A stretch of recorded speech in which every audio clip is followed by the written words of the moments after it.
This is Iran, one of the oldest civilizations in the world.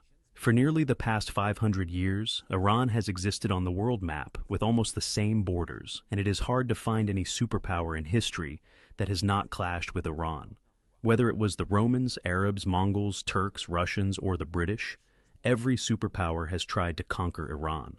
One major reason for this is that Iran lies at the crossroads of the world. It is the only country that connects Europe, Africa, and Asia. Today, Iran shares borders with 7 countries.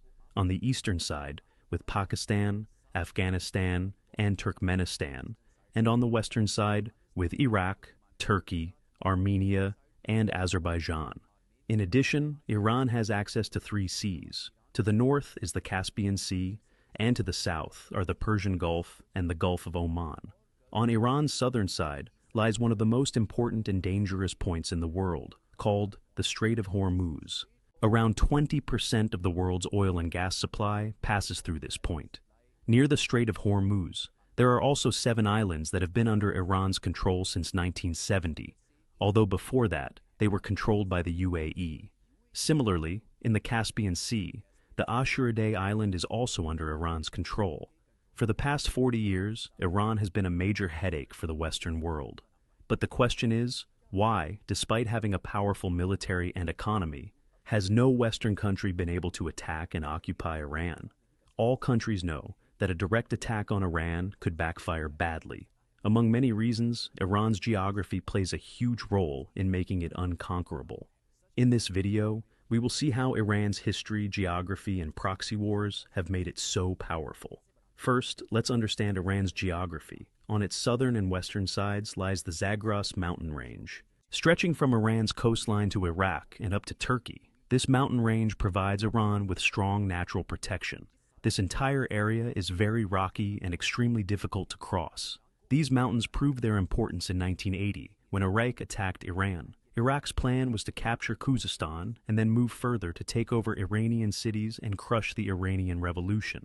Arab countries feared that the revolution might spread to them. However, in 2 years, Iraqi forces could only reach Khuzestan. They tried hard to cross the Zagros Mountains and capture Iran, but failed.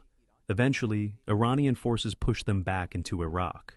But Iran also faced challenges. While Iraq could easily supply its army from nearby cities, Iran struggled because its major cities and supply depots were on the other side of the Zagros Mountains. That is why, after 8 years, the war ended without any result, and not even 1 inch of border changed. Similarly, on Iran's northern side, along the Caspian Sea, lies the Alborz mountain range, which provides protection from the north. These mountains not only protect Iran, but also provide valuable resources.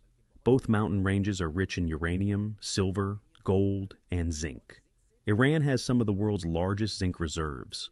In the 20th century, Iran's geography became even more valuable when massive oil and gas reserves were discovered near the Persian Gulf. Today, Iran holds about 10% of the world's oil reserves and 15% of its natural gas reserves.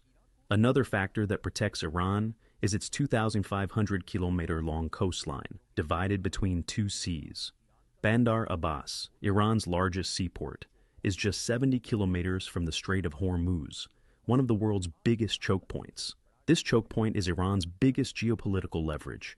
If Iran blocks it using its navy, the global economy could collapse, as around 15% of the world's energy supply passes through it to Asia and Europe.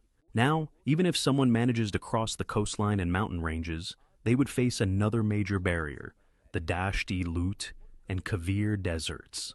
The Lut Desert is considered one of the hottest places on Earth, with a recorded temperature of 70 degrees Celsius in 2005.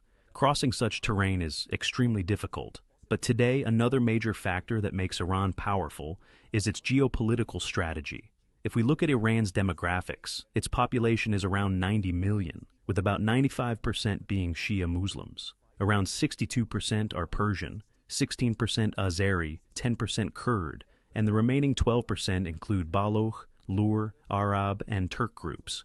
Before the 1979 Shia Revolution, Iran was a liberal country and a strong ally of the United States. At that time, the U.S. even supplied military jets to Iran, but after Ayatollah Khomeini came to power, everything changed. Before 1979, Iran and Israel had very good relations. In fact, Iran was the second Muslim-majority country to recognize Israel in 1948. However, Khomeini supported Palestine and declared Israel as Iran's #1 enemy. Iran cut all diplomatic ties with Israel, canceled flights, and turned the Israeli embassy in Tehran into a Palestinian embassy. This led to worsening relations not only with Israel, but also with the United States. Moreover, Arab states around Iran became alarmed by the Shia revolution, fearing its influence might spread to their own countries and threaten their monarchies.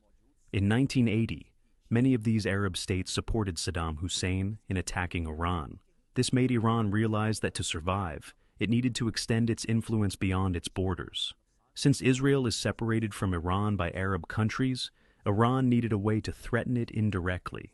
This led to Iran supporting groups that are anti-Israel or anti-Zionist, such as Hamas in Palestine, Hezbollah in Lebanon, Fateh Brigade in Syria, al-Badr in Iraq, and the Houthis in Yemen. This network is known as the Axis of Resistance. Through it, Iran maintains pressure on Israel and even Arab countries, making them think twice before acting against Iran. For example, when Israel bombed Gaza, Hezbollah fired missiles from Lebanon, and the Houthis targeted ships in the Red Sea with drones. Iran's proxy warfare strategy has made it very dangerous. Speaking of warfare, Iran's drone technology is also important. In January 2024, when drones were attacking containers in the Red Sea, France used a $1 million surface-to-air missile to shoot down a drone that cost only $20,000. These drones were supplied by Iran. According to a 2022 report by U.S. Central Command, Iran has the largest and most advanced ballistic missile arsenal in the Middle East. Many of its missiles can strike targets up to 2,000 kilometers away. In a nutshell, if we look at Iran's geography, proxy strategy, and drone technology, we see that despite Western sanctions and a relatively smaller official economy, Iran remains a powerful country full of uncertainties. Whether it's its nuclear program, funding of proxy networks, or missile technology, there are many gray areas. These uncertainties make Western countries hesitant to attack Iran directly. Even if we consider just one point, that two major global choke points, the Strait of Hormuz and Bab el-Mandeb, are within Iran's strike range. It gives Iran significant leverage. Now, Russia and China are also unofficially supporting Iran. Recently, with rising tensions and internal issues, it remains to be seen how and when Iran will respond, and whether it can withstand counterattacks from Israel and the United States. Only time will tell. These are all the sources we consulted for this video. See you in the next video with another interesting topic. Take care. Goodbye.